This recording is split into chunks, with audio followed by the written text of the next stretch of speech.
Bora, Fé, com as últimas informações do Vessone sobre a renovação do Memphis Depay, que pode sair hoje, dependendo do que sair lá do Core, né? O grande Core que aconselha, Core que tem Mário Gobi, Roberto de Andrade, esses caras aí que nunca lesaram o Corinthians, nunca deixaram o Corinthians em dívidas. Se liga só o que o Vessone falou, tá muito legal esse corte aqui, vale a pena você assistir até o final. E eu quero saber a sua opinião, se você concorda ou não com o Vessone, hein? Comenta aí, deixa seu like e se inscreve no canal pra você não perder nada do Timão. Então, sem mais revelações, bora pro vídeo. Lupa no desempenho de Hugo Souza. Vamos ver os gols. Ó. Vai lá. Putz, faz o gol, filho. Vamos mostrar os gols aí pra análise. Faz o gol, filho. Tem que bater cruzada essa bola, né? Olha lá, ó.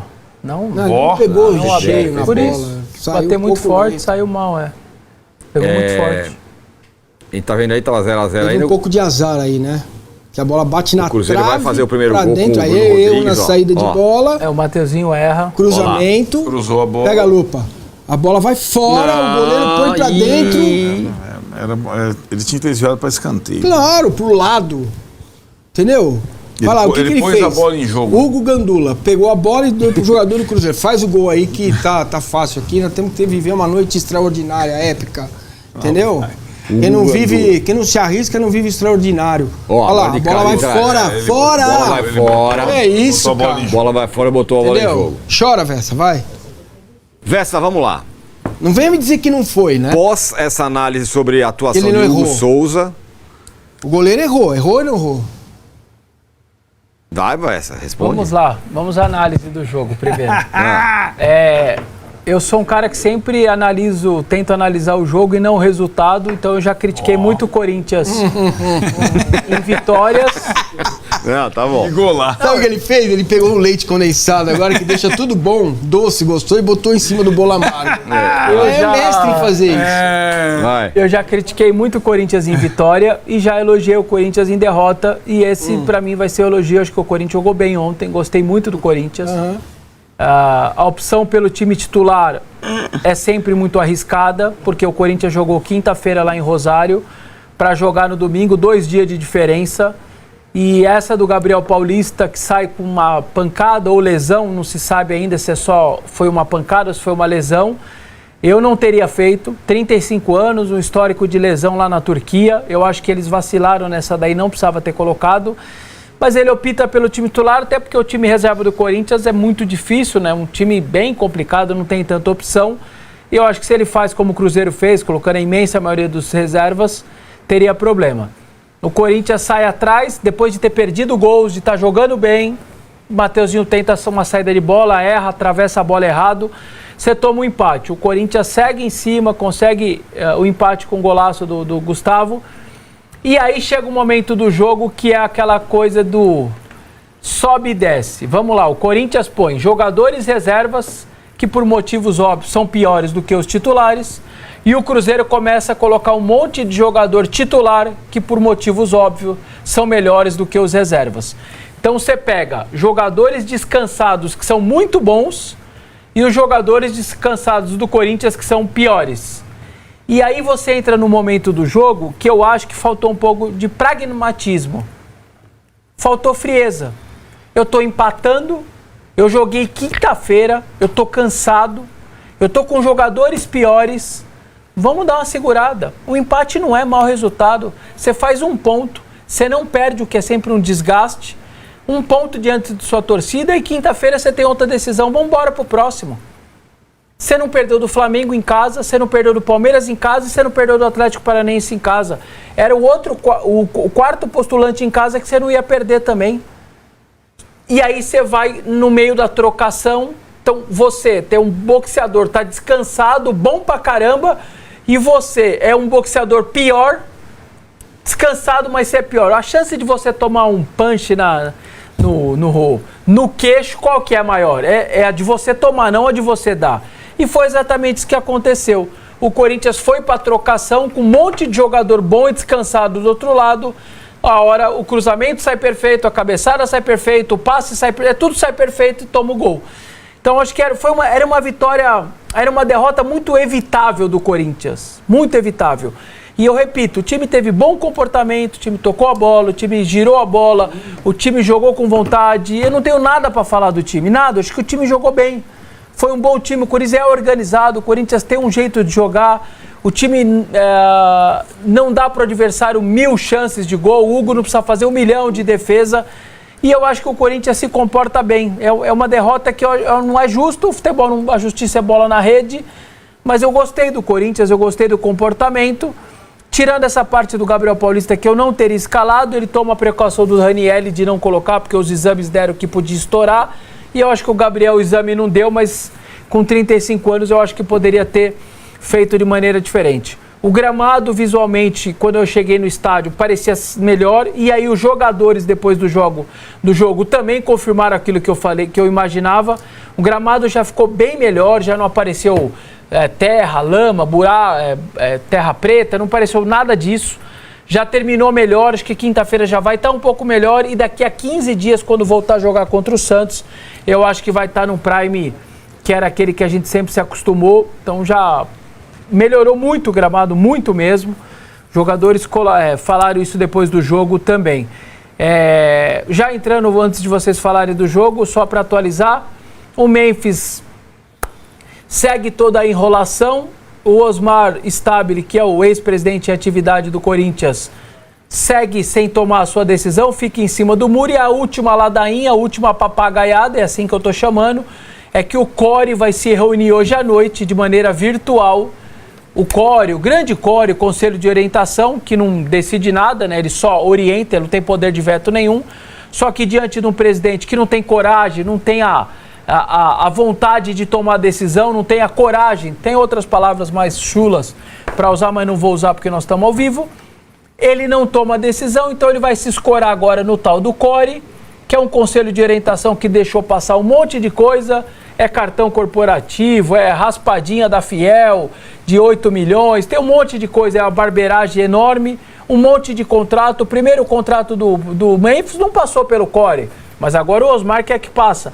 Então esse tipo de papinho, quem quiser cair nessas ladainhas, caia. Quem quiser cair nessa situação de saúde financeira, pode cair. Eu não caio em nada disso. É a politicagem que está fazendo o Osmar fazer isso, é os amiguinhos dele que não querem o Memphis renovar. E eles ficam escutando. Cada hora é o joelho, é o CORE, é o Ministério Público. Eles estão usando um monte de desculpa. Nenhuma está colando. A gente sabe, eu sei qual é a verdade, que é a politicagem. É por isso que eles não estão querendo renovar o contrato com o Memphis. E agora vamos ter esse CORE dando uma orientação para o Osmar. Para mim é tudo jogo de cena, não querem renovar. E eu acho que a tendência é essa. E aí fica lá o Diniz falando, coitado, olha, eu tenho muita esperança, eu quero muito e não sei o quê. E hoje a artilharia dele tem o top 5 da artilharia do Corinthians no ano. Pega aí o top 5. Um lesionado, o zagueiro, 2 volantes e 1 meia. Esse é o top 5 dos artilheiros do Corinthians no ano. E o Osmar Stabile está nessa enrolação toda aí. Tem a possibilidade de não precisar pagar o transfer ban, de reforçar como o maior artilheiro da seleção da Holanda na história da seleção holandesa, e fica fazendo esse joguinho de cena todo aí por causa de política, uma coisa nojenta mesmo, que tira qualquer um de sério. E o Hugo? Hugo? Poderia ter feito diferente, obviamente. Primeiro... Não, peraí, das 4... Das 4? Frango, falha. Falha, pra mim é falha, não é frango. Falha, poderia ter tomado a decisão técnica melhor. E pra mim não era defensável, não era nem bola pra defender, né? Porque era pra fora. Entendi. Não era indefensável, muito menos. Pra mim é uma falha. Podia ter posto pra fora. É claro que você tem dado o contexto todo político dessa indefinição sobre o Memphis e tal. Então, 2 questões. A primeira, não seria sensato qualquer presidente de clube, sendo o Melo ou o Osmar Stabile, consultar um conselho para aprovar um contrato dos moldes que o Corinthians fez e poderia fazer com o Memphis Depay? Se você estivesse falando do conselho da Microsoft, da Apple, aí eu acho que o presidente deveria realmente ouvir essas pessoas. Mas ouvir o Roberto de Andrade, Mário Gómez, ex-presidente, ouvir um monte de conselheiro, que ali tem de tudo, né? Ali tem de comerciante, vendedor de carro, tem de tudo. Você acha que esses caras vão orientar você a fazer o quê? Aí você me desculpa, mas se depender do CORE, vai orientar a fazer. Não, pelo contrário. Pelo contrário, vai falar para não fazer, porque é político. É um órgão político do clube, não é um órgão... Deveria ser técnico. Ah, não é. Vai olhar financeiramente. É. Você acha, Arnaldo, que o Corinthians tem condições de fazer um novo contrato com o Memphis? Financeira. Eu acho que não. A minha opinião é aquela mas eu concordo com o Vessone que era uma decisão para ser tomada antes da Copa do Mundo. Sim, e tal. a forma como foi feita foi péssima. Agora, a segunda pergunta que eu ia fazer para ele é, dentro dessas evidências que o Stabile não quer, que tem as questões políticas, por que será que o Memphis está insistindo nessa possibilidade de ficar? Que ele vai jogar onde? Porque ele quer jogar no Corinthians, porque ele quer continuar morando no Brasil, porque ele percebeu que aqui no país e no jogar no Corinthians, no estádio que o Corinthians tem, na estrutura que o Corinthians tem, no futebol brasileiro, que ele acha um futebol competitivo e que ele vai ter um bom salário diante de um cenário... Eu já expliquei, eu já falei aqui, uma pessoa próxima a ele disse que a proposta que ele recebeu de um time da Arábia era um negócio surreal. Milhões por semana, não era por mês, por semana. Aquelas ofertas que só na Arábia se faz. E ele virou para os caras e falou, não vou morar em Riad, que é a capital lá da Arábia. Ele falou, não vou para lá. Pode trazer o dinheiro que vocês quiserem, eu não vou. Se ele vai mudar de opinião lá na frente, sair o Corinthians, eu não sei. Ele disse que eu vou esperar o Corinthians e quero ficar no Brasil e quero jogar nesse clube. Eu não vou morar em Riad, senão ele já tinha até acertado com os caras. Sem o Corinthians, talvez ele possa mudar de opinião. Mas a última tentativa dele para querer, ele está tentando fazer de tudo. Abrindo mão, tirando cláusula, fazendo tudo que ele pode para jogar. E os caras insistem em fazer o que eles estão fazendo. Terceira pergunta, essa feita pelo nosso colega Ivan Bruno na nossa audiência sempre. Um abraço, Ivan. Abraço, Ivan. Levar ao core não esvazia ainda mais a força do diretor de futebol? Cadê o Marcelo Paz nessa circunstância, sendo que o Diniz continua tendo que responder sobre o Memphis Depay e o Marcelo Paz, cadê? Sumiu? Diminui de alguma maneira sim, ele é o superintendente, ele é o executivo de futebol, eu acho que diminui, mas eu vou repetir, ele está de mão atada, tem gente acima dele, um presidente, ele está de mão atada, é assim gente, todo mundo aqui, já vou repetir, todo mundo teve chefe chato, chefe ruim, chefe que não sabia nada, ele tem um chefe que não sabe nada, ele vai fazer o quê? Ele ganha o salário dele, faz o trabalho dele até algum limite. E aí chega uma hora que está lá na parte de cima para assinar o contrato. Na última vez, gente, estava tudo alinhado, tudo resolvido, o cara ia começar a treinar. O presidente vai lá e fala, não vou assinar. Aí você faz o quê? É um sistema presidencialista, precisa de uma última assinatura. O cara dá para trás e não faz o trabalho dele. Aí tudo que está para baixo é como se não servisse... Aí você vai falar, os médicos não fizeram exame? Fizeram. O hospital não foi lá e gastou 4 horas fazendo exame, o Corinthians gastou o dinheiro para mandar ele... Gastou. O Paz não alinhou? Alinhou. O Diniz não está esperando? Está esperando. O que adiantou toda essa galera fazer o trabalho deles? Se o lá de cima fala, não vou assinar. Isso é um sistema presidencialista, infelizmente. Às vezes falta respeito. Mas isso é isso da história do Corinthians e o Fagner. Todos os grandes jogadores saíram pela porta dos fundos. Todos os times Era também. Augusto, né? Augusto e Fabinho Soldado. Agora, Fagner, vamos combinar aqui a conversa de corintiano com corintiano, né? Você não estava jogando mais nada também no Corinthians, né? Vamos ser sinceros. Então, e ganhando um salário que o Corinthians não tinha mais condição de pagar para você, né? Então, vamos colocar bem os pingos nos is aí, porque o Corinthians... já estava emprestado, né? Vive muito de passado o Corinthians, entendeu? Não dá, o Rivelino não pode voltar mais a jogar, o Casagrande não pode mais, o Ronaldo Fenômeno, não dá, esses caras não podem mais jogar, o Neto, Marcelinho Carioca, não dá mais, acabou, entendeu? Agora, esse desrespeito, eu tô do teu lado, mas isso é Corinthians, o Corinthians às vezes deixa os caras entrar lá na porta que tá aberta pra socar jogador, aí os caras se escondem na piscina, né? Na sala de máquinas da piscina. Aconteceu isso recentemente. Bom, para falar de mais bagunça, acredite se quiser, mas a história da renovação do Memphis não acabou, né? Ainda seguimos com essa história. A informação, não sei se você tem essa informação, Quesada, de que o próprio Memphis... o que é isso? Já Olha voltaram? lá! Mas eles não se largam, hein? Impressionante. Já voltaram Ele levou lá da ele no Europa Parque São Jorge pra... com a caneta lá, ó. Só para assinar. Mas ele já assinou, né? Quem não assinou foi o Osmar Stabile. Então, assim, eu queria até ouvir o Quesada, qual a informação que ele tem, porque eu ainda acho as informações muito desencontradas sobre esse caso. Eu vi que o GE disse que o próprio Memphis pediu pro staff dele reabrir, né, a negociação, porque ele gostaria de permanecer no Corinthians. Ontem, na transmissão, o Mauro Naves, que é um baita repórter, né, de longa data, ele falou, olha, eu estou aqui, estava com o Osmar Stabile, presidente do Corinthians, e ele me disse que ainda não está convencido dessa renovação, que ele ainda acha que os valores não cabem no bolso do Corinthians e que para renovar teria que baixar muito aí a pedida, então que ele ainda achava que isso não ia rolar. Os valores não cabem, aí, todo mundo sabe. Não, isso todo mundo sabe. Isso ontem à noite. E aí também vi ontem à noite, não lembro agora qual foi o jornalista, vou tentar lembrar, falando que a renovação já estava encaminhada e que, na verdade, o Osmar Stabile já tinha até topado e que eles mandaram lá para o CORE, que é o Conselho de Orientação e Fiscalização, acho que é isso, do Corinthians, para aprovar ou não a renovação. E aí, Quessadinha? E aí, Quessado, o que você sabe? Você deu 300 versões, então alguém tá mentindo aí, né? Vamos esperar. Eu acho que o Corinthians tem que tocar a vida dele sem ficar pensando no Memphis.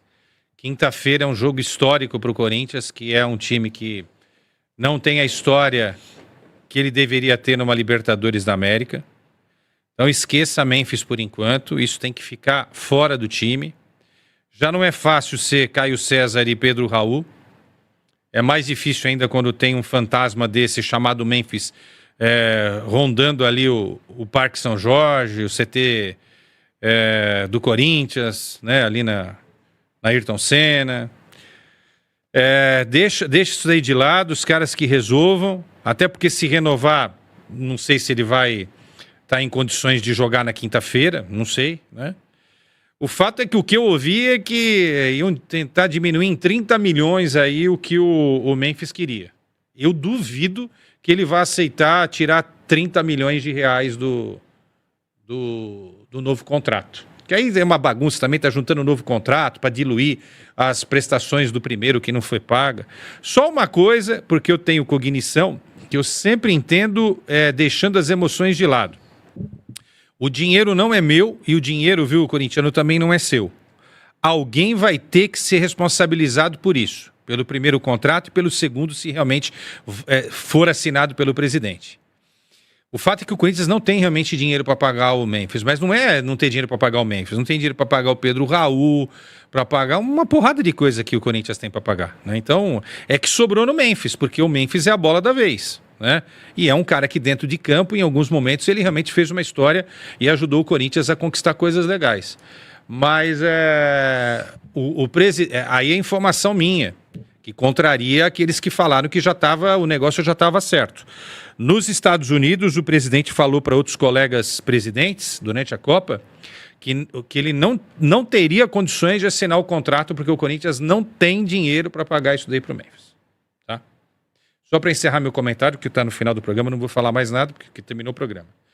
Eu só queria entender por que o Memphis está fazendo todo esse esforço descomunal para assinar. Vou repetir.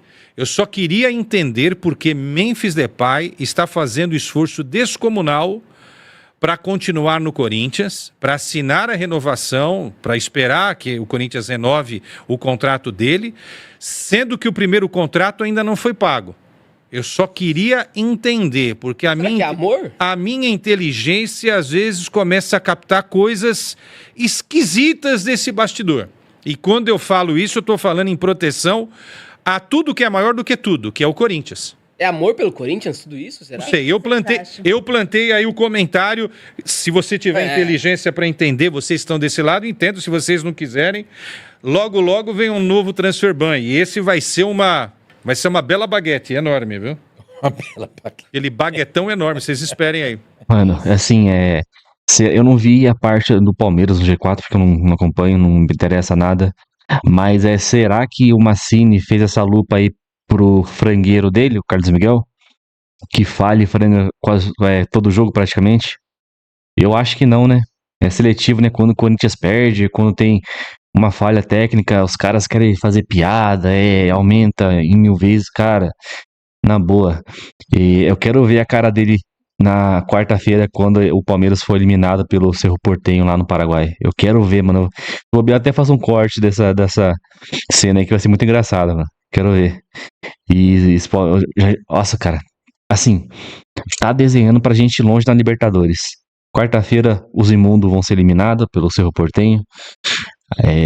O Flamengo, acho que passa pelo Cruzeiro. O Cruzeiro tem esse time forte aí, mas eu não vejo isso não. O Cruzeiro vai tomar um pau na quarta. E a gente passando pelo Rosário, pô, a Libertadores fica palpável, alcançável, hein? Sim, claro que o Flamengo tá do nosso lado da chave, né? Mas assim, de repente, né? Vai que cai no nosso colo aí. E a renovação do Memphis, eu acho que sai hoje, porém, é difícil saber, cada hora muda as paradas, tá ligado? O Thiago Salazar falou que o Core vai aconselhar não renovar, outros falam que já tá bem encaminhado, tá otimista, então não sei, é esperar hoje pra ver se acaba essa novela que não aguento mais. Comenta aí, deixa o seu like, se inscreve no canal e até o próximo. Valeu, é nóis.